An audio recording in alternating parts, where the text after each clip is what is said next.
Bismillahirrahmanirrahim. Assalamualaikum warahmatullahi wabarakatuh. Alhamdulillahi rabbil alamin. Wassalatu wassalamu ala asyrafil anbiya'i wal mursalin. Sayyidina wa habibina wa syafi'ina wa qurrati a'yunina wa maulana Muhammadin wa ala alihi wa ashabihi wa man tabi'ahu bi ihsanin ila yaumiddin. Qalu subhanaka la ilma lana illa ma 'allamtana innaka antal alimul hakim. La hawla wa la quwwata illa billahil aliyyil azim. Amma ba'du. Hadirin ma'asyiral muslimin yang dirahmati oleh Allah Subhanahu wa taala, alhamdulillah kita sudah masuk pada hari ke-11 di dalam bulan Ramadan, yang artinya ini babak kedua di bulan suci Ramadan yang masuk dalam kategori maghfirah atau ampunan Allah Subhanahu wa taala. Pertemuan pada sore hari ini di bulan yang suci ini, kita akan membahas perihal atau dua perilaku agar seseorang menjadi pribadi yang syukur dan bersabar kepada Allah Subhanahu wa taala. Yang syukur dengan sabar ini merupakan salah satu tujuan juga daripada seseorang berpuasa kepada Allah Subhanahu wa taala.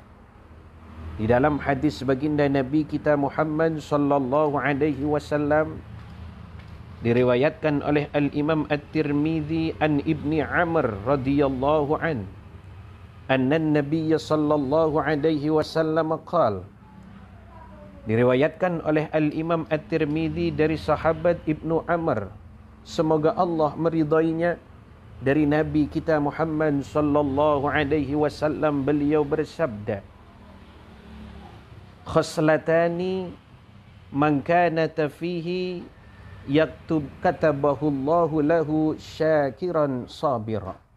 Dua perilaku yang menjadikan seseorang dia masuk dalam kategori pribadi yang sabar, dia masuk dalam kategori pribadi yang bersyukur kepada Allah Subhanahu wa taala.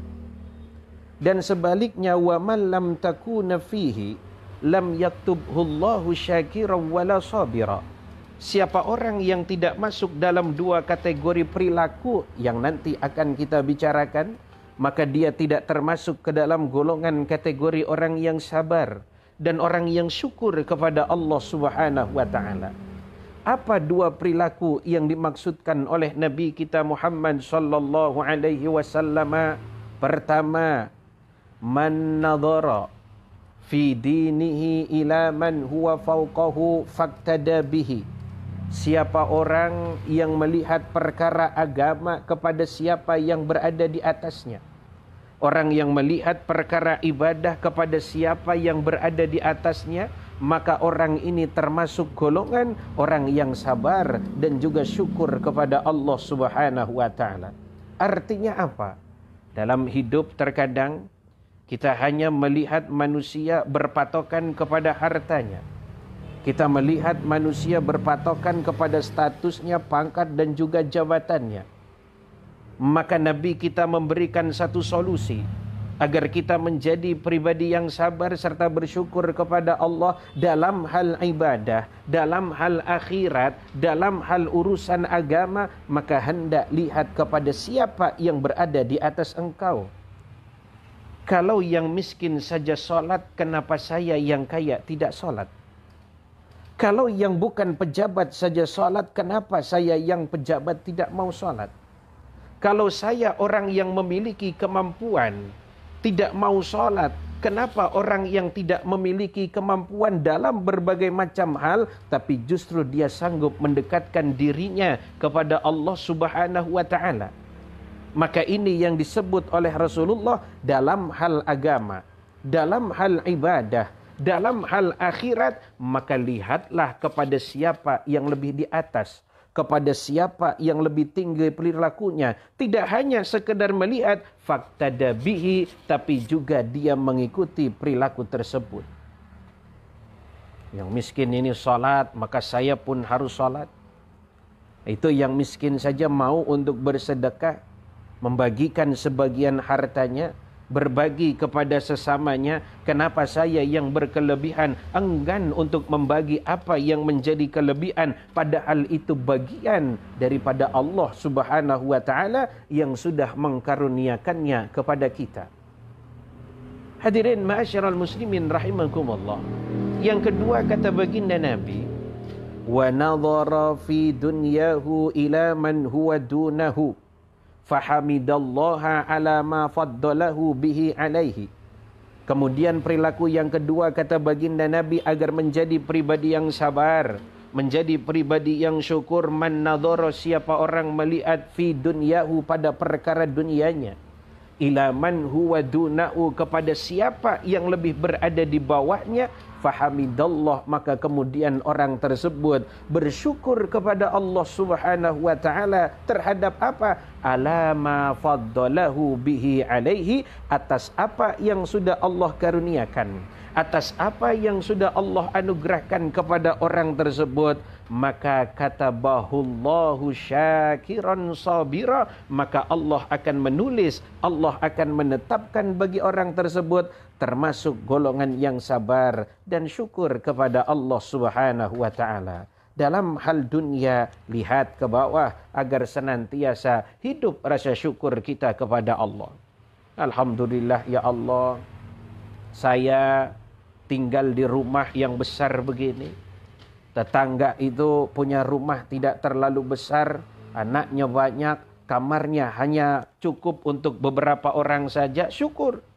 Kata yang punya rumah tapi kecil, masih bersyukur kepada Allah. Alhamdulillah ya Allah, saya punya rumah walaupun kecil.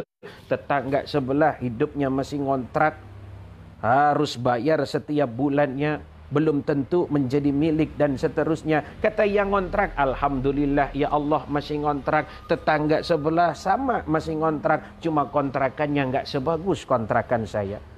Kata yang masih ngontrak walaupun jelek, alhamdulillah ya Allah, walaupun kontrakan ada yang bocor atapnya 1, 2, dan 3, alhamdulillah, tapi masih tinggal di bentuk yang masih berbentuk rumah. Ada orang yang tinggalnya di kolong jembatan, ada orang yang tidurnya di pinggir-pinggir jalan. Kata yang tidur di pinggir jalan, alhamdulillah ya Allah, saya masih tidur di pinggir jalan, dikasih nikmat untuk tidur, saya masih sehat walafiat, bisa jalan kemana-mana dan lain seterusnya. Syukur kepada Allah Subhanahu wa taala. Kata yang kemudian dia sakit, masih bersyukur kepada Allah, ya Allah alhamdulillah, saya diberi rasa sakit olehmu ya Allah sebagai bentuk ujian, sebagai bentuk cobaan kepada aku, yang apabila aku sabar dan syukur, maka kau akan angkat derajatku. Masih banyak yang lainnya ya Allah, yang dia diberikan sakit namun tidak syukur kepada Allah. Dalam hal dunia lihat ke bawah, kalau dunia lihatnya ke atas, nggak akan pernah selesai urusan dunia kita. Sebab Allah Subhanahu wa taala firmankan, alhaakumut takatsur hatta zurtumul maqabir. Manusia kerjanya memang senang untuk menumpuk harta, dan baru akan selesai sampai hatta zurtumul maqabir, masuk ke dalam liang lahat, masuk ke dalam kuburan, baru selesai itu orang memikirkan urusan dunia. Dunia yang banyak tidak akan dibawa ke dalam kubur kita. Dunia yang banyak, kalau dia tidak dimanfaatkan dalam kehidupan dunianya, maka tidak akan membawa maslahat dalam kehidupan akhirat kita. Urusan agama, urusan akhirat, lihat ke atas. Urusan dunia, kekayaan, lihatlah ke bawah, agar kita dicatat sebagai hamba yang syukur dan bersabar kepada Allah Subhanahu wa ta'ala. Hadirin ma'asyiral muslimin rahimakumullah. Kemudian kata baginda Nabi melanjutkan, wa man nadhara fi dinihi ila man huwa dunahu wa fi dunyahu ila man huwa fawqahu.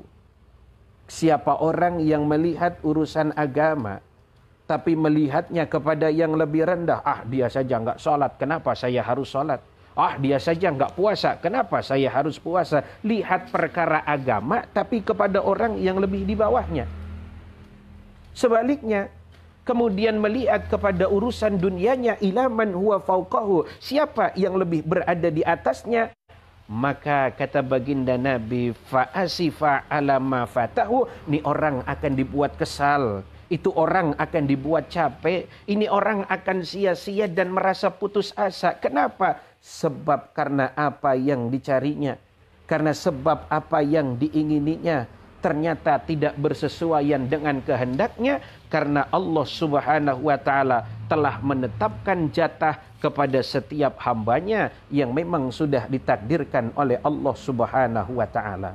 Maka oleh sebab demikian, jadikan dua perilaku tadi. Yang pertama dalam urusan agama, lihat ke atas. Dalam urusan dunia, kita lihat ke bawah. Agar kita menjadi hamba-hamba yang bersyukur, menjadi hamba-hamba yang sabar kepada Allah Subhanahu wa taala, dan itu merupakan salah satu tugas, merupakan salah satu tanda, merupakan salah satu bentuk pendidikan daripada bulan suci Ramadan yang sedang kita hadapi pada tahun ini.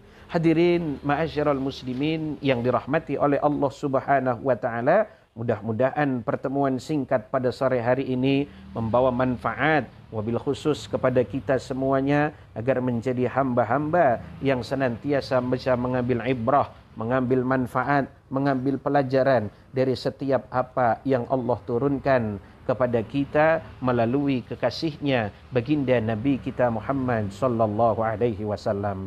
Bersama sebagaimana biasa, kita tutup dengan berdoa kepada Allah dengan iringan. Sebab karena amal soleh yang kita lakukan, mudah-mudahan menjadi wasilah agar Allah Subhanahu wa ta'ala mengangkat segala apa yang menjadi ujian, mengangkat apa yang menjadi musibah daripada bala dan wabah yang sedang kita alami, untuk segera dihilangkan oleh Allah Subhanahu wa ta'ala.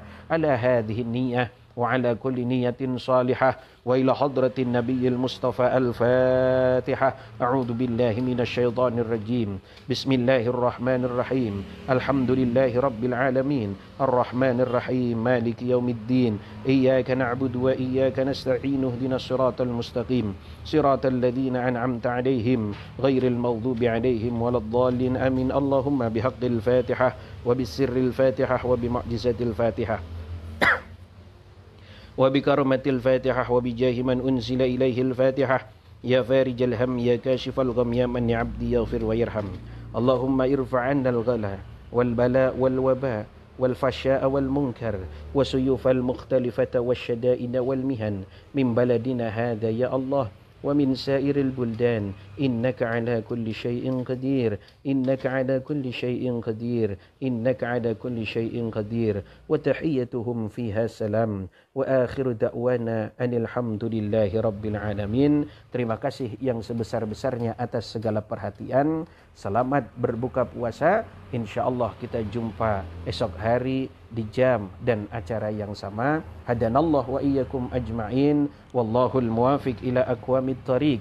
Billahi taufiq wal hidayah. Assalamualaikum warahmatullahi wabarakatuh.